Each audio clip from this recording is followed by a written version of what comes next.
Chhindwara district is home to the Pench Tiger Reserve. So it sits in the Tiger Belt. And our partners, WWF and Shrijan, work with over 6,000 tribal farmers there in working on production of organic cotton, as well as finding markets for them. So we really thank both Sangeeta Kumare and Ankush Patil for joining us today here on this very important platform. तो बताइए आप, छिंदवाड़ा कहाँ पर है, कितनी दूर है बॉम्बे से? Approximately 912 kilometer only. और आप ट्रेन से आए हैं? Yeah, exactly. और बॉम्बे में पहली बार है आपका? Yeah, this is first time. Great. और आपकी संगीता दीदी? पहली बार। पहली बार। और ऐसे फैशन शो में? जिसमें भी पहली बार आए हैं। ग्रेट। एक्चुअली मेरी भी पहली बार ही है इतने बड़े फैशन शो में आने की, तो थैंक यू इतनी दूर से आने के लिए। तो बताइए, आपको तो पता ही होगा कि कपास, कॉटन जो होता है वो फैशन इंडस्ट्री के लिए कितनी इम्पोर्टेंट चीज है, राइट? तो आज आप जैविक खेती करते हैं, ऑर्गेनिक फार्मिंग करते हैं, तो इसके बारे में थोड़ी बताएंगे सबको? देखिए, good afternoon all of you.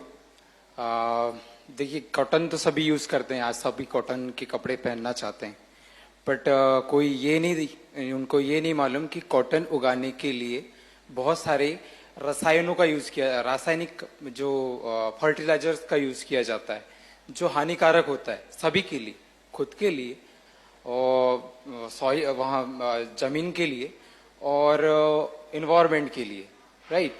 But इसका एक जो सबसे बढ़िया जरिया आया है वो है जैविक खेती। तो जैविक खेती में हम कोई भी रासायनिक खाद यूज नहीं करते, कोई भी फर्टिलाइजर नहीं डालते खेतों में, हम खुद खाद बनाते हैं, वो भी नैसर्गिक तरीकों से, जैसे सच लाइक गोबर खाद एंड एक्सेट्रा एक्सेट्रा। तो उसमें कोई केमिकल ना डालने की वजह से we have lot of benefit to environment also and human, खुद को भी बहुत अच्छा हेल्थी मिलता है। ठीक है। और कितने साल से आप कर रहे हैं? तीन साल। या। और आप संगीता दीदी, आप कितने साल से कर रहे हैं जैविक खेती? हम भी पिछले 3 साल से ही कर रहे हैं जैविक खेती। और ये कपास में सिर्फ कि और कोई क्रॉप्स में भी? जी नहीं, कपास के जो बीच में 2 लाइन हम तुअल के डालते, जिसे हरहर कहते हैं, तो उसमें भी हम केमिकल वाला ऐसा कुछ नहीं डालते, रासायनिक जैसे, इसमें हम कुदरती ही डालते। तो जैसे एक ही फार्म में वो कॉटन भी उगाते हैं और खाने की चीज भी उगाते हैं। जी ठीक है। तो आपको क्या लगता है कि आगे जाकर आप कंटिन्यू करेंगे ये ऑर्गेनिक फार्मिंग? जी, इससे तो आगे जाकर करना ही चाहिए, क्योंकि इसमें कोई नुकसान नहीं है, और हमारे जमीन के लिए भी और हमारे पर्यावरण के लिए भी और हमारे अपने खुद के लिए भी और कल के लिए भी। क्योंकि रासायनिक वाला जो डालते हैं हम, उसमें तो हजारों रंग की बीमारियां तैयार होती, जैसे हमारे भी खुद के लिए भी और पर्यावरण में भी दूषित होता है। और आने वाले जनरेशन को हम क्या दे रहे हैं? रासायनिक डाल के जमीन की जो नमी है उसे हम खत्म कर रहे हैं। तो नमी बनाने के लिए हमें कुदरती ही यूज करना चाहिए। So she says, you know, to keep the soil fertile, to keep it thriving, you have to use natural methods. You use chemicals and that's going to destroy the soil, which is very important for us. तो आपका मुझे interesting लगा कि आप इतने young है, कितने साल के हैं आप? 32 year old. 32। और आपने ग्रेजुएशन किया है? भोपाल से। तो आज के दिन में तो हम देख रहे हैं कि यंग फार्मर्स जो हैं छोड़कर जा रहे हैं गवर्नमेंट जॉब देखने के लिए, ये सब। तो आपको क्या मोटिवेशन है यहाँ पर टिकने के लिए? देखिए, वहाँ ग्राउंड लेवल में बहुत चैलेंजेस है, किसानों के लिए तो बहुत ही ज्यादा। कोशिश कर रहा हूँ उसका गैप कम कर सकें और आने वाले नई जनरेशन को कुछ अच्छा दे सकूं, बस यही चल रहा है। और कोशिश चल रही है अच्छा करने की।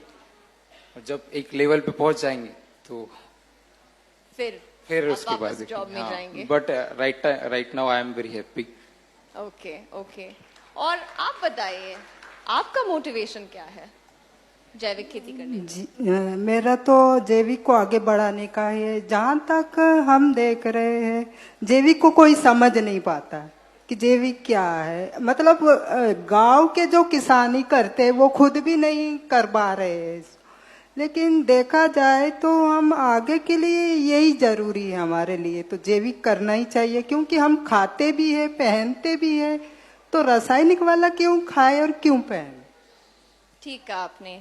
और एक चीज, इन सब जो फैशन दुनिया के लोग हैं यहाँ पर, जो कपास में, कॉटन में अगर आप जैविक करते हैं या केमिकल फार्मिंग करते हैं, ऑर्गेनिक और केमिकल में, वो जो फील होता है कपास का, उसमें कुछ फर्क आता है? आप बोल सकते हैं कि ये ऑर्गेनिक कॉटन है और ये केमिकल या कन्वेंशनल कॉटन है, टच करके? नहीं, ऐसा कुछ टच करके आपको फील नहीं आएगा।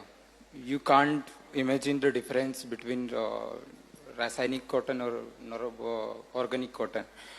आपको वो फील नहीं मिलेगा, बट जब पहनने के बाद यू कैन रियलाइज आपको ऐसा कोई प्रॉब्लम नहीं होगा। रासायनिक कॉटन में आपको you will feel lot of, जैसे इचिंग हो गया, बहुत सारी प्रॉब्लम्स है आप फेस करोगे। पर ऑर्गेनिक कॉटन में आप हेल्थी महसूस करोगे, राइट? और आपको कोई बीमारियों का कोई खतरा नहीं रहेगा। और देखिए होता क्या है, एक पेड़ होता है, पेड़ को मतलब बड़ा करने के लिए, प्रोडक्शन को इंक्रीज करने के लिए किसान क्या करता है, मोस्ट प्रोबेबली फर्टिलाइजर का यूज करता है। तो जितना ज्यादा वो फर्टिलाइजर खेतों में डालेगा उतना कहीं ना कहीं आउटपुट ज्यादा होता है। तो वो चीज उस कॉटन में आती है, कहीं ना कहीं आती है, और उसका इम्पैक्ट इन्वायरमेंट पे और हम सब लोगों पे आता है। आज हम कॉटन पहनते हैं, पर कॉटन का नेक्स्ट लेवल क्या है, जो टॉप लेवल क्या है, वो है organic cotton, right? Cotton is the not, वो लेवल नहीं है। जो ऑर्गेनिक कॉटन है वो नेक्स्ट लेवल है, टॉप लेवल जिसे आप कह सकते हैं कॉटन का, राइट? गोल्ड स्टैंडर्ड जो होता है, गोल्ड स्टैंडर्ड, ठीक है। तो जहां पर है, हम उतनी दूर हम देख नहीं सकते, लेकिन बहुत सारे डिजाइनर्स है, ब्रांड्स है, फैशन के स्टेक होल्डर्स है इंडस्ट्री में से।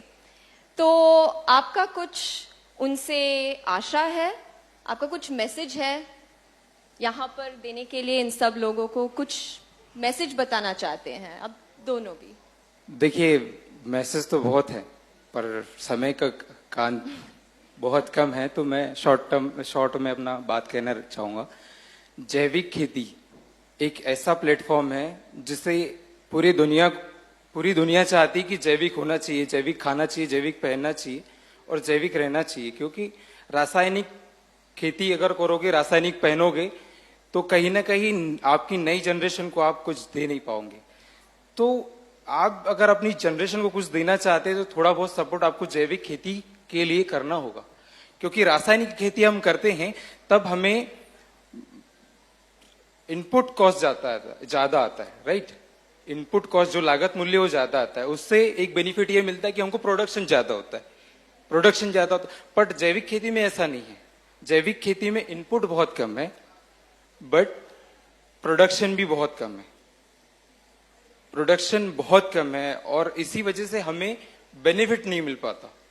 और जब बेनिफिट नहीं मिलेगा तो किसान करेगा क्या? कहीं ना कहीं उस गैप को, जो इनपुट कॉस्ट और जो प्रोडक्शन का जो गैप है, उसको अगर मेंटेन कर ले आप लोग सब, तो वी विल। अभी मैं एक एकड़ में खेती कर रहा हूं, मेरे पास 5 एकड़ है, तो मैं ये गैप अगर मैनेज हो जाएगा तो मैं 5 एकड़ में करूंगा। यही एक गैप है जो अगर आप सब लोग मेंटेन कर ले तो कहीं ना कहीं जैविक के लिए हम मोटिवेट हो जाएंगे और लार्ज लेवल पे करेंगे। बस